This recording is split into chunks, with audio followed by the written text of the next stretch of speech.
Hey, folks, Erick Stakelbeck here. Welcome to the Watchman Newscast live stream. We've got some breaking news here to start with, folks. You know, Israel and Hezbollah have had this shaky ceasefire since around Thanksgiving. Well, some news here and emphasis on the word shaky. Just reading this from the Times of Israel, just came across the wires literally 5 minutes ago before I joined you here. The IDF says it hit Hezbollah sites that posed, quote, a direct threat to Israel and would have violated the ceasefire. Here's more. The Israel Defense Forces confirms that it is carrying out airstrikes in southern Lebanon. This was a little while ago, and it targeted Hezbollah facilities. Now, the sites hit by fighter jets were used by Hezbollah to store weapons and launchers and had posed a direct threat to the Israeli home front, according to the IDF. Also, according to the IDF, Hezbollah activity at the sites, quote, constitutes a blatant violation of the understandings between Israel and Lebanon as part of that ceasefire deal. Big question here for our very educated audience of watchmen and women on the wall. Are you surprised? In all seriousness, is anyone surprised? Look, Israel's been saying for the past 3 months, Hezbollah's continuing to try to break, not to try, they're breaking the ceasefire because they're trying to arm, because evil is relentless, and they certainly are evil. And some 2/3 of Hezbollah's overall capabilities have been taken out since September, since Israel commenced on September 17th with Operation Exploding Pager. Ever since then, Hezbollah has suffered one heavy blow after another, to the point where they were practically begging for a ceasefire back in late November. They got their wish, but they've been breaking the ceasefire left and right, because evil is relentless. As I said a second ago, this is who they are. Folks, they have to rearm, as does Hamas, as does the Iranian regime, because these jihadi leopards do not change their spots. Hezbollah's whole rationale for being is to destroy Israel. They're not interested in any sort of serious governance. Same with Hamas in Gaza. Hamas, the Palestinians voted Hamas in Gaza in 2006. Never forget that. They're very popular among the Palestinian people. But Hamas, once it got into power, turned Gaza into an absolute shambles. It was one big booby trap, essentially, the Gaza Strip. One big terror hornet's nest, while the people starved and suffered. Yet as they starved and suffered, many of them still supported Hamas. Doesn't quite add up. But that kind of insane demonic brainwashing certainly takes a toll. But you should not be surprised that the likes of Hamas and Hezbollah are breaking ceasefires. Number one, their word is good for nothing. They're liars to their core because they're demonic. And number two, again, if they're not a military force or a terror force, what are they? What do they do? Now, the Hezbollah supporters would say, well, Hezbollah also has a social services wing that supplies aid to people. The social services, quote unquote, wing of Hezbollah is used solely to build membership and attract more members to the terror organization, including little kids who can be brainwashed and raised up to become Hezbollah jihadis someday. So that's what you have. So no one should be surprised that they're trying to rearm and try in creative ways. As you see in the title and thumbnail of today's live stream, I'm about to break down how an Iranian plane, which was headed to Beirut International Airport to, you guessed it, resupply and rebuild Hezbollah, was turned back after threats from Israel. Lo and behold, I know this is shocking, but Iranian civilian passenger planes have been used in recent months to smuggle weapons into Lebanon, into the hands of Hezbollah and funds. I know you're shocked, or not. This is what they do. There's a reason, for instance, in Syria, that Israel had repeatedly targeted Damascus International Airport and Aleppo International Airport over the past 2 years in particular, because Iran was using those two airports in Syria as a transit point. They'd land civilian airliners from Iran, they'd land in Damascus and Aleppo, then they'd be offloaded, and the contents, the very unsavory contents aboard, would then be shipped across the border into Lebanon, into the hands of Hezbollah. Big problem for Iran now. Number one, it was a problem back then. Israel several times struck those two airports and left them incapacitated for weeks, even months on end. Maybe not months on end, but certainly weeks on end, I should say. But now that option's gone. Folks, it cannot be understated how badly the collapse of the Assad regime in Syria back in December has hurt Iran and its overall strategy for the region. Now, Iran's sending those civilian flights right into Lebanon. We're attempting to, right to Beirut International Airport. The Syria option is gone because if Israel doesn't get them there, then perhaps the new Sunni jihadi regime in Syria will intercept those Hezbollah and Iranian weapons and use them for themselves. So Syria's cut off. So they have no choice now. How can they rearm Hezbollah without Syria? Syria was, we say Hezbollah was the crown jewel of all of Iran's proxies, no doubt. But Syria, in terms of Iran's, would we say, Iran's tentacles, let's say this, stretch across the region, right? You've got Iraq, Yemen, Lebanon, Gaza, and Syria, all under the influence of the Iranian regime, all tentacles of the Iranian octopus. Out of those geographical areas, those regions, those countries that Iran effectively controls, or at least controlled before the last few months, Syria was without a doubt the crown jewel for two reasons. Number one, Iran was able to use it, as I mentioned a moment ago, as a transit point, bringing weapons through Damascus chiefly, but also Aleppo by land and through the air. And that was the main supply route for Hezbollah right next door in Lebanon. So Syria was invaluable for that from that perspective. And number two, Syria is right on Israel's northeastern border. And what Iran wanted to do in Syria was to duplicate what it's done in Lebanon, establish that terror base right on Israel's border, right across the Golan Heights. And they tried and tried. They weren't able to do it, thank God. But now that's all gone. It was crucial, two prongs there, right? The arming, the supply route to Hezbollah, and the terror base on the Golan. That's all gone. So now Iran has to go directly to Lebanon. I'm going to break down how they're doing it and how Israel is stopping them from doing it in a minute. And by the way, also, we want to hit on these reports this week, Wall Street Journal, Washington Post, a few other mainstream media outlets that I'm not a very big fan of, needless to say. But there's a theme in all these reports this week, and it's this. U.S. intelligence officials, and I know prior to January 20th, when President Trump took office once again, there were some serious issues with the U.S. intelligence community, needless to say. Thankfully, right now, it's in the process of being rooted out and revamped and fixed, God willing, under Donald Trump, under new leadership there. But nonetheless, the reports are that U.S. intel officials say this year, 2025, may very well be the year that Israel strikes Iran's nuclear facilities. I've called it the year of reckoning, and I truly believe it is.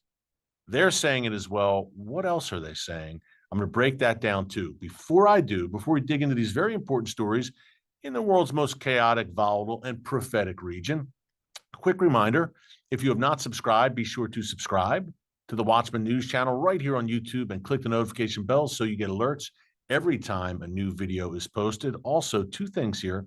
Number one, if you're a Watchman fan, and we've been going at it for a few years here, we have over 1 million subscribers now. It's been amazing what God has done. We've got some really cool Watchman merch just in time for the sweetheart in your life for Valentine's Day. In all seriousness, that's tomorrow. Hard to believe. But Watchman merch, shop.tbn.org.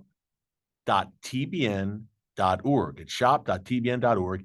Hey, 50% discount off the merch right now, folks. Half off for very cool Watchman hats, hoodies, T-shirts, mugs, some really cool stuff by popular demand. I've been asked for years, Watchman merch, we want it, we want it. There you have it, 50% off, no less, shop.tbn.org. And my daughters, who are 18 and 14, they like it. They think it's cool, so it passes their test. So it must be cool. But in all seriousness, shop.tbn.org, 50% off. Take advantage of that. And we're talking right now about these threats against Israel, about Hezbollah, shipments to Lebanon, continued madness. And what's going to happen this weekend, by the way? What is going to happen in Gaza? What's going to happen with Hamas and the hostages? Will they release now today? Initially, Hamas had said, you know what, we're not going to release hostages. Then Donald Trump in the Oval Office 2 days ago said, oh, yes, you are, or hell will be unleashed. And he said, Israel, you got to do what you got to do if they're not going to release any hostages. Now, Trump was calling all hostages to be released. Israel said, look, we'll take at least 3. Just stay to the terms of the ceasefire. So now Hamas this morning changed their tune and said, okay, we're going to do it.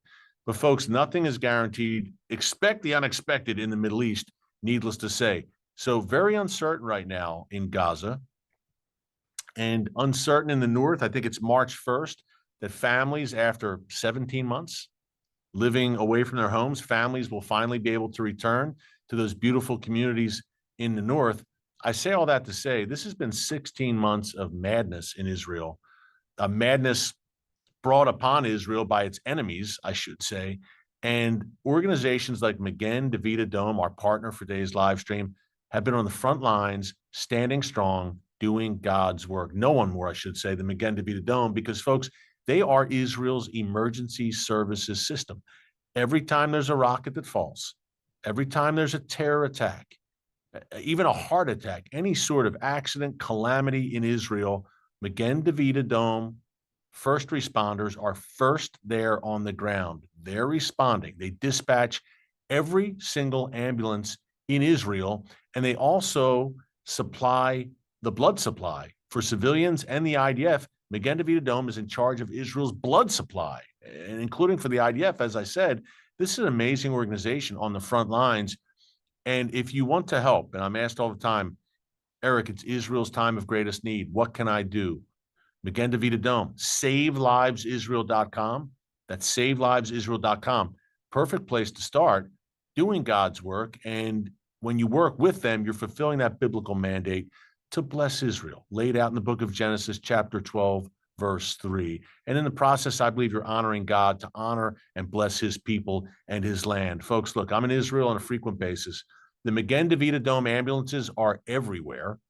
And this is a largely volunteer force, mostly, overwhelmingly volunteers, just doing this for the good of it, for their land, leaving their families, putting their lives on the line. Some 30 Magen David Adom volunteers have been killed since October 7th in the line of action, in sites of terror attacks, in the middle, in the thick of things, putting their necks on the line, again, to do God's work. And in the process, 17 ambulances have been destroyed. Look, right now, they need more ambulances. They need bandages. They need medical supplies. They are stretched thin dealing with the south, Gaza, the north, Hezbollah. 7 fronts, really, Israel's been fighting on for the past 16 months. It's SaveLivesIsrael.com. SaveLivesIsrael.com to do your part in helping Israel in its time of greatest need right now. We are proud to partner with Magen David Adom. Okay. There's another partnership we need to talk about, and it's the partnership between the Iranian regime and Hezbollah. It's never stopped. You might say, wow, Iran didn't come to Hezbollah's rescue back in September, October, November, when Israel was dealing all those heavy blows, including eliminating Sheikh Hassan Nasrallah and Hezbollah's entire leadership practically. Well, Iran didn't want that fight, needless to say. They didn't want that kind of direct confrontation with Israel. And they had their hands tied, a hand tying of their own making, because all of a sudden, its proxy network, Iran's proxy network, was shocked and awed by Israel. I don't think anyone saw coming what happened on September 17th, 2024. Now, mind you, for 11 months prior to that, Israel and Hezbollah essentially engage in this tit for tat, right? Where Hezbollah is launching on a daily basis rockets and drones at Israel, causing a lot of damage. Northern Israel, ghost town, evacuated, some 70, 80,000 people evacuated from their homes. Hezbollah was feeling very good about itself. It was crowing. This is a big victory. We've intimidated, we've menaced the Zionist entity to the point where Israel, an entire region of the country was emptied out, evacuated, the north, which is so beautiful along the Lebanon border. So Hezbollah was feeling really good about itself. And Israel was adamant, look, we don't want to fight two major wars on two fronts simultaneously. Well, guess what? By the time September rolled around, Hamas in Gaza and Islamic Jihad also in Gaza, the two Iranian proxies, folks, they were so weakened that Israel said, you know what? Now we can do it. We can handle this now. And Israel had an ace up its sleeve in the form of Operation Exploding Pager. Thousands of Hezbollah pagers, you know the story by now, simultaneously exploded. The very next day, some 500 walkie-talkies, all in the hands or in the pockets of Hezbollah terrorists, putting thousands of some of Hezbollah's most lethal terrorists out of commission. This was a masterstroke. By the way, you may have saw last week that when Prime Minister Netanyahu visited Washington, D.C., he presented Donald Trump with a golden pager. Thought that was pretty interesting, needless to say. But exploding pagers, walkie-talkies, Nasrallah killed. The Radwan force, the elite military unit of Hezbollah, killed, taken out.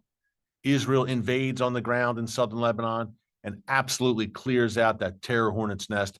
And as I said at the top of this live stream, Israel's still mopping up. Next to Gaza, which, like I said earlier, was one giant booby trap filled with weapons and tunnels and death, southern Lebanon is very close second, right on par with Gaza, what Hezbollah did there. These are such evil, demonic forces, folks, that you can't really put it into words.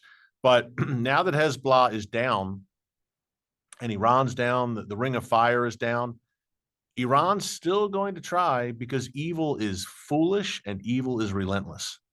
They're still going to try to rearm Hezbollah. This is a long-term plan, needless to say, because these have been heavy blows that Israel has dealt. But here's what we have today. Lebanon, which, remember, is the home to Hezbollah. Lebanese aviation authorities, I'm reading this from the Times of Israel, just looking down at my phone. Lebanese aviation authorities refused to permit an Iranian passenger flight to land at Beirut's International Airport today, following a statement by the Israeli military that Iran has been using such flights to smuggle cash to the Hezbollah terror group. Again, just shocking. We're not. Dozens of Lebanese nationals were stranded at the international airport in Tehran after Lebanese authorities informed Iran's Mahar airline that its flight to Beirut would not be permitted to land. The money on the plane, the civilian plane, is being used by the Iran-backed terror group Hezbollah to rebuild itself, according to the IDF. Hezbollah was devastated by a brief all-out war with Israel last fall, which came following almost a year of near-daily rocket and drone attacks that Hezbollah began launching unprovoked, key word there, on October 8th, 2023, in solidarity with fellow terror group Hamas.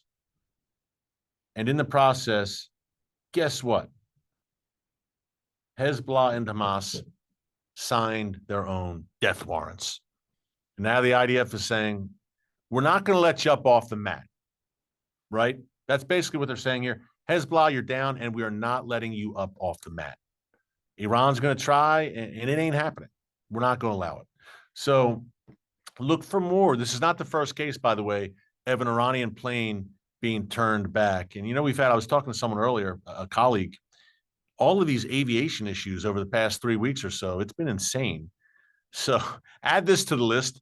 This is not a mysterious crash, which we've seen so many of over the past few weeks, but certainly it's more hijinks in the skies with Iran using civilian airliners to try and smuggle cash and presumably weapons to Hezbollah. But again, as I said at the top, folks, a much tougher go of it, smuggling it directly into Beirut than it would be in Damascus and Aleppo in Syria. And even that wasn't going too well for Iran by the end. Which brings us to, when we talk about crown jewels, in terms of Iran's proxies, the crown jewel certainly Hezbollah, severely weakened. In terms of Iran's geographical bandwidth and conquests. Syria, now that's gone. Assad's in exile in Moscow as I speak. The last pivotal crown jewel in Iran's toolbox. You had Hezbollah. Well, at least we have Hezbollah. That's gone for the most part. It's still dangerous, don't get me wrong. But in terms of a deterrence force against Israel, Israel says, yeah, we can handle them. Whereas before, Israel may have thought twice about hitting Iran's nuclear program if Hezbollah was at full strength perched on Israel's northern border. It's a different story now. Same with Syria. Remember, Assad also had air defense systems that Israeli fighter jets would have probably had to contend with on their way to Iran. And now those air defense systems are destroyed as well in Syria. So Hezbollah, take it off the chessboard as an Iranian deterrent. Syria, off the chessboard. And the final crown jewel, I mean the crown jewel of all crown jewels, is Iran's nuclear weapons program. And now even that is in jeopardy. Why? Because Iran has never been more vulnerable right now than it is right now, I should say. And this week, I don't think celebrated is the right word, but Iran marked the 46th, hard to believe, 46th anniversary of this wicked regime taking power in Iran. Hard to believe, right? 46 years since Ayatollah Khomeini returned triumphantly to Iran from Paris, France, and began a reign of terror in that proud nation, which was once known as Persia, which is a Bible land, Darius, Cyrus, Mordecai, Esther. That was modern day Iran, folks. Read your Bible. It's been 46 years of hell. And it continues, but perhaps not for too longer, God willing, because this regime's on the ropes, as I just laid out. They've taken heavy blows. Their proxies have taken heavy blows. And could their nuclear program, which is, look, people have described Iran's nuclear program as the Cuban Missile Crisis in slow motion.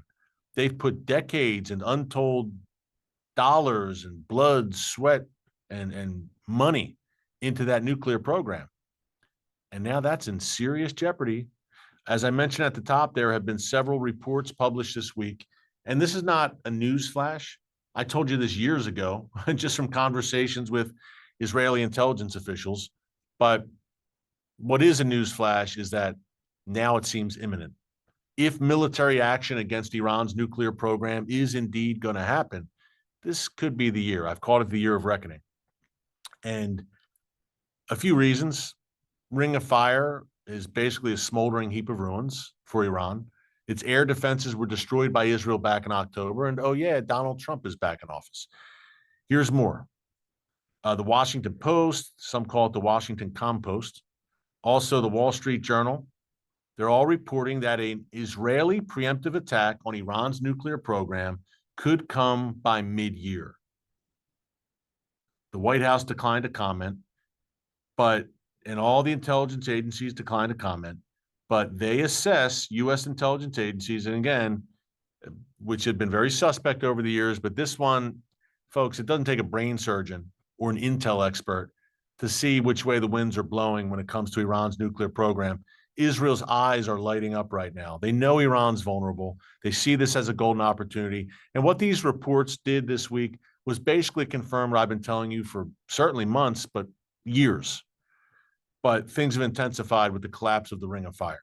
Okay. The Wall Street Journal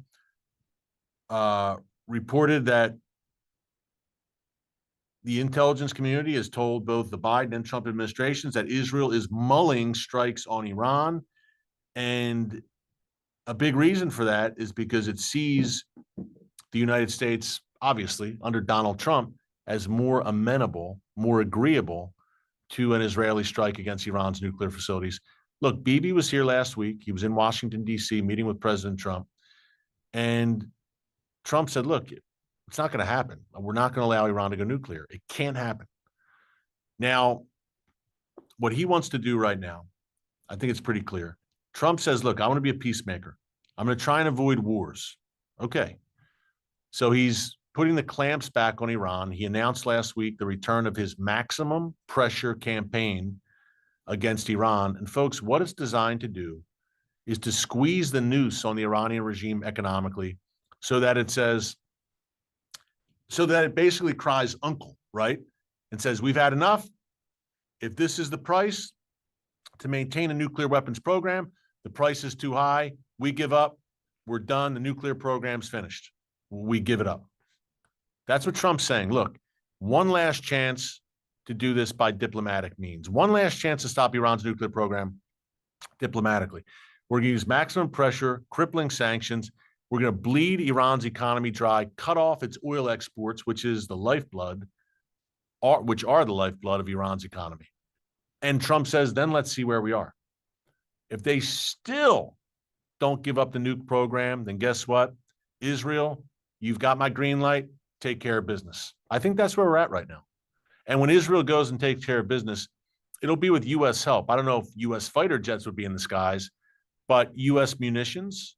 Remember, a lot of those Iranian nuclear facilities are scattered across the country, heavily fortified, deep underground. Can you say bunker buster? Perhaps the United States helps in that regard.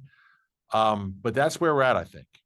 And I think you'll know by the end of 2025 which way this is going. It's only February. And the maximum pressure campaign, I think, will have immediate results. And you also have the not so small matter. I mean, Israel's chomping at the bit to take action, no doubt. But you have the not so small matter of Iran, in that Iran says, you know what? Let's break out now. Let's race to the finish line, break out, and develop the bomb. We're very close. We've got stores of enriched uranium. Everyone says they're a week away, 2 weeks away, if they so choose. You've heard it many times, and we've reported it here, all the new developments. But last week I reported on the notion that Iran is saying, can we shorten the breakout time? Like, we urgently need the bomb. Because if we get the bomb, the world's most powerful and deadly weapon, that's the ultimate deterrent. We could have no ring of fire and no Syria, but if we have the bomb, you can't touch us. All talk of regime change will end once we have the world's most deadly weapons. It's the North Korea model. North Korea did it. No one's talking about regime change there anymore. And Iran is saying, we're going to follow the same trajectory. The problem with that is Israel has eyes everywhere in Iran. That's been very clear over the past few years. And I don't see a scenario where Iran is able to break out and do a nuclear test to the shock of the world. Man, I'd be shocked if Israel doesn't know first. And if Israel knows first, Israel will act first. So fasten your seatbelts. Now the mainstream media is even catching on. Surprise, surprise. Wow, this really may happen this year. I'm not a date setter. What I'm saying to you is this. I'm not saying a strike's definitely going to happen in 2025. When I say the year of reckoning, it means that I think by the end of the year, we'll know which way we're going. It's a reckoning this year. And by the end of the year, it's like, okay, Israel's going to have to hit them, or, okay, this was solved, some kind of actually good nuclear deal, which I honestly highly doubt. But you're going to know which way this is blowing over the next few months. 2025, I feel like 2024 was setting things up for some really big prophetic events that will unfold in 2025. I'm so glad to be here with you through it all, shoulder to shoulder with my watchmen and women on the wall. Be sure to subscribe, and I'll be back with you tomorrow with more news, current events, breaking news from an unapologetically biblical perspective. Until then, God bless you. And remember, never hold your peace. Hey everyone, thanks for checking out the Watchman Newscast. Make sure you hit the subscribe button so you never miss an upload, and tap the bell icon so you're notified every time a new video is posted. And don't forget to share your thoughts, insights, and comments below. Thanks for watching. We'll see you back here tomorrow.